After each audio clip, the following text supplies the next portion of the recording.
Praise the lord. దేవునికి మహిమ కలుగును గాక. అందరూ బాగున్నారా? ఈ దినం దేవుని వాగ్దానం, విశ్వాసమునకు కర్తయు దాన్ని కొనసాగించువాడైన యేసు వైపు చూచుచు మన ఎదుట ఉంచబడిన పరుగు పందెములో ఓపికతో పరిగెత్తుదుము. హెబ్రీయులకు రాసిన పత్రిక 12వ అధ్యాయం 2వ వచనం. అవును, ఈ దినాల్లో ఓపిక చాలా అవసరం.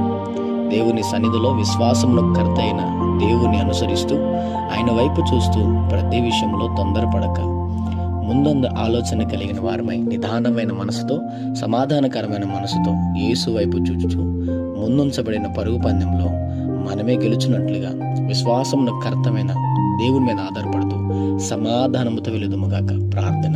ప్రేమ కనికరము గల మా తండ్రి, నీకు వందనాలు. ఈ ఉదయకాల సమయంలో బిడ్డలను మీరు దీవించి బలపరిచి వారు వెళ్తున్న ప్రయాణంలో, మార్గంలో, పనుల్లో, ప్రయత్నంలో ఈ దినం మీరు వారికి తోడుగుండమని, విశ్వాసమునకు కర్త అయిన దేవ వారిని, వారి కుటుంబాన్ని దీవించి ఆశీర్వదించి బలపరచమని యేసు నామములో అడుగుతున్నాం తండ్రి. ఆమేన్.